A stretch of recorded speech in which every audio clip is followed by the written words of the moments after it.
sheriff's daughter, like prominent And he did. people. Like, he may have not known. Stalked them for a little while before he broke. It wasn't random. Some of them were, some of them weren't. Right. There was one girl who talks, like, she said that she had gotten his car, she was at a bus stop one time, and she had missed the bus, and she's waiting, and it's cold, and it's raining, and she's telling the story, years later, and at the time, she didn't know who he was, or anything like, there was serial killer, anything like that. So, she's in his car, and he starts, saying stuff like, you shouldn't have gotten in the car with me. You shouldn't have gotten in the car. And she said she was getting scared. And he, at some point, he had her take off her hat. And she had gotten a haircut recently within that week. And he was mad at her because she got her hair cut. And he ended up dropping her off somewhere. Because her hair was cut. Her hair wasn't, so that proves that he did stalk them for a while. At least for the week or so before he had the opportunity to get her. So he had been eyeing her. Yeah. And years later, she realized that's who that guy was. And he started out at so many different colleges, like you said. It went from, he got political, and he did all that while young, before 74. And he got in trouble. The campaign on, they said that, I seen a little news thing. Spying. For spying, yeah. Espionage. Yeah. For spying on the other governor or whatever at the time. But they paid him to do so. Yeah. They tried to make him but even then, he was like so the dirty dealings. And he got out of that. Like, yeah. Right. Because I think in his mind, he really felt he could outsmart by knowing these things. He was better than everyone in his mind. And he had rich blood, man. He just had rich blood. He acted like it, at least. Yeah. That's what he wanted to be, and maybe the monster side of him was how he... Well, that's the devil. The devil in the blue dress, devil in the blue suede shoes. Eyes. Like, his eyes are so white blue. Like, the perfect image, embodiment of Lucifer. And he really was. Like, I look back, you wouldn't have looked at him and thought he was a horrible rape, murder, monster person. So many people kept saying that's a suspect in your sketch. That's Ted Bundy. Even his own girlfriend said, my boyfriend multiple girlfriends. Yes. Well, yes. He dated multiple women they were at one actively time. looking for him, and there was girls missing. And they were actively fucking called and said, hey, I found his murder rape kit. I found a knife in his glove box in the car. He keeps a bar. He has the tan colored BW. She found plaster where he was making casts. Like, she found everything and told them. And he got angry at her and said it was none of her business. Stay away from it. Yeah, he wasn't talking about that. It's not, And she just rolled with it. That was probably the moment she felt like, oh man, I'm going to die for this. Yeah, he could. And she had a young daughter. She's probably like, he could hurt me and my daughter. I better play along with everything and just try to get away from him eventually. Yeah. And that is scary. Yeah. That's scary. That means you really don't know anybody. We all wear masks. That's what she said. That's what Carl Jung says. You really don't know who. Yeah. And that goes into Freudian. I mean, you can't really dismiss Freud.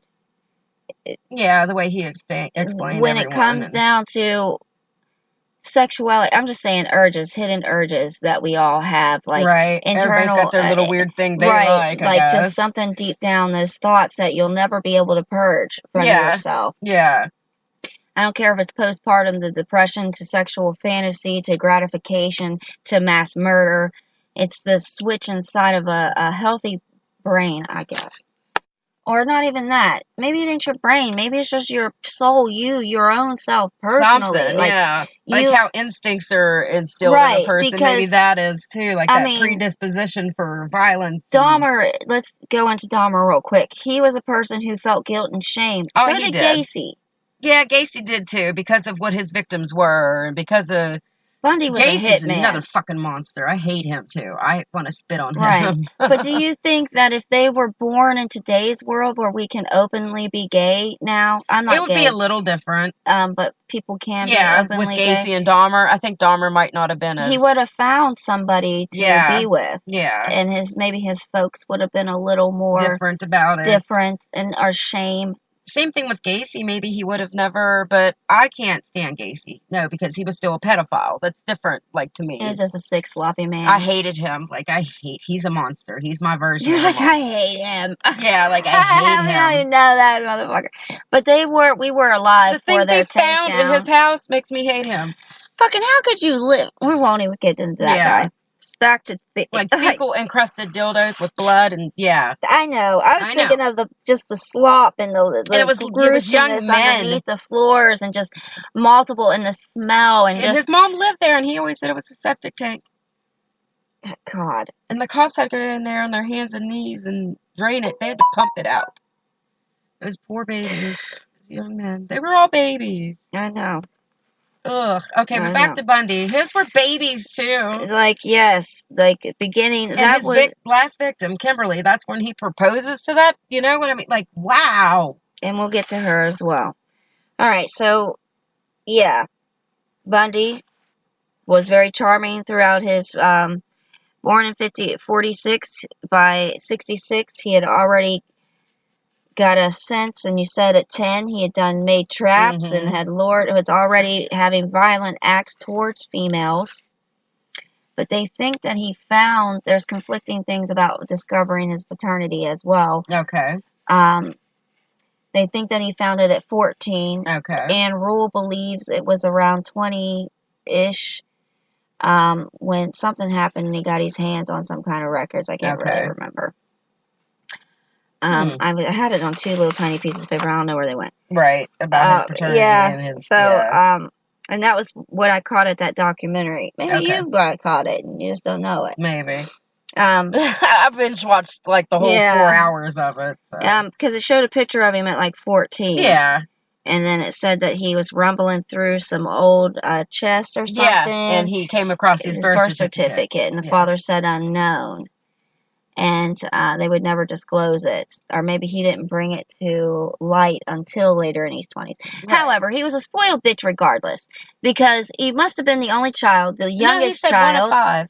Yeah. There was 5 kids, yeah. Yeah, but he was a baby. Yeah, he would have been the youngest, yeah. So, and they probably felt some kind of way about it anyway. Yeah, the mom didn't want him. Yeah. And the dad said no. And says he was a charming, he had to been... Shit, I could see where my little E and J could grow up that way. Yeah. Because they just feel so empowered. Like, I was just born to do what I want. Yeah, and this is what I want, you know? Like, even if you knock him down. But back to what we're saying about his childhood. Townspeople would say that the grandfather beat the wife. Yeah. Threw one of the girls down the stairs.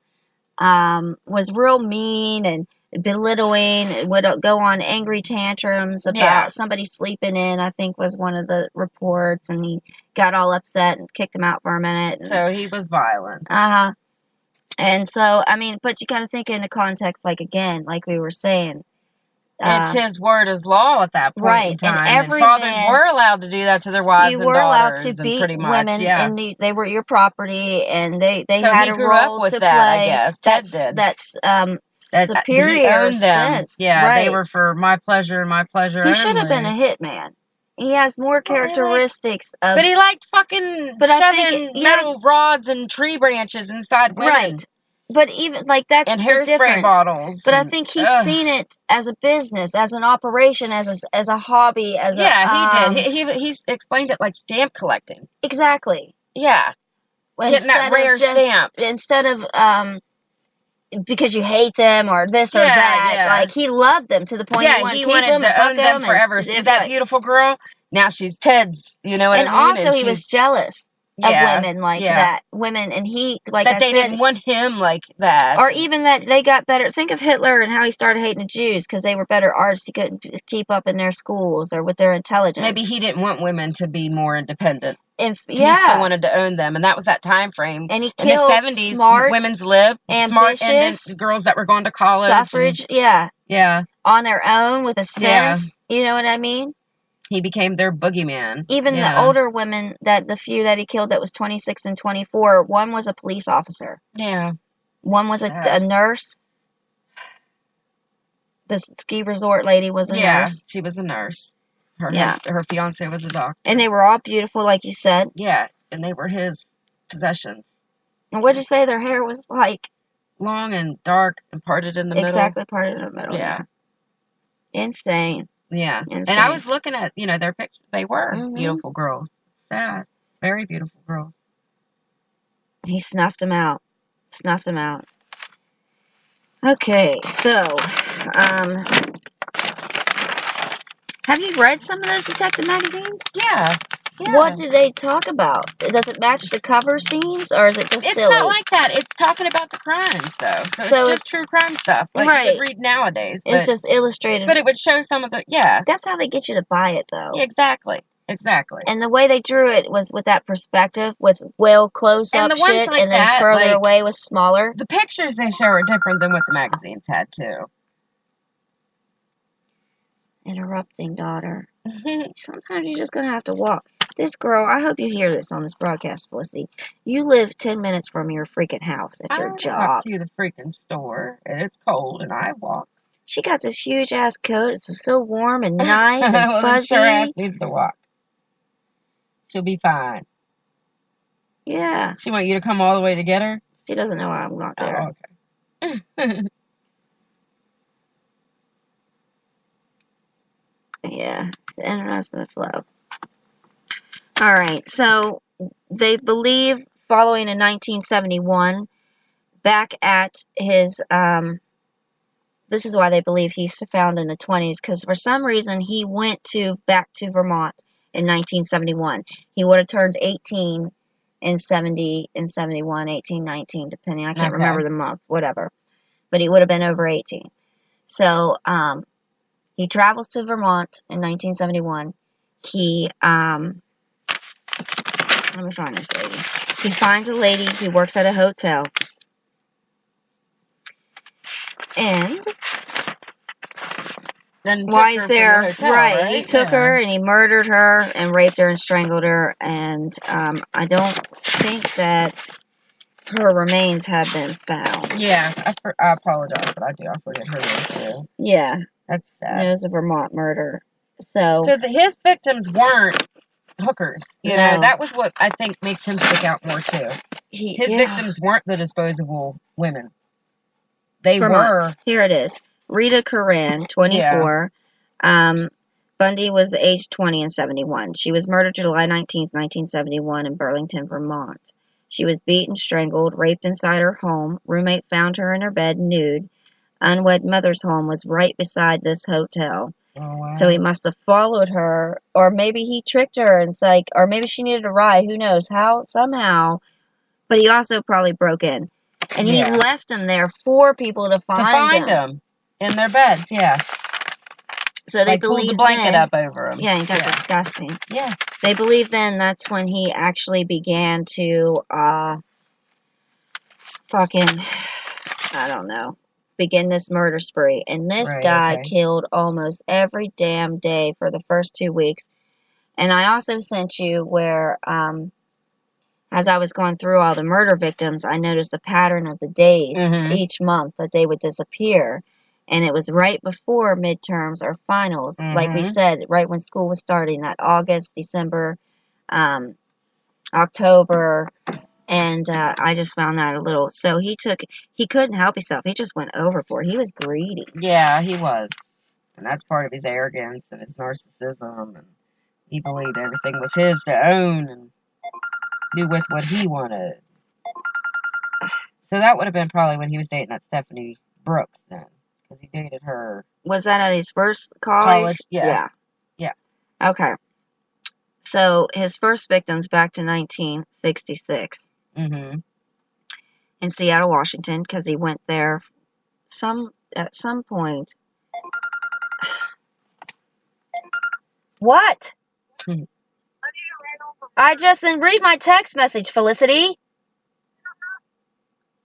I can't get you right now. I don't care. All right. Call your boyfriend. So, anyway, June 23rd, 1966. At 9:30, the third roommate, a stewardess, found Lonnie and Lisa, her two roommates, 3 women who were stewardess who had lived in an apartment. So, she came in and she found the victims beaten to death. In a miracle, one was beaten to death, which was Lonnie. Lisa Wick, because she had what they believe hair rollers, those large soft hair rollers, that saved her life. But she was in a coma for 2 weeks, and once she came to, she didn't remember anything because he took advantage of them and attacked them in their sleep, like you were Yeah. saying. Just have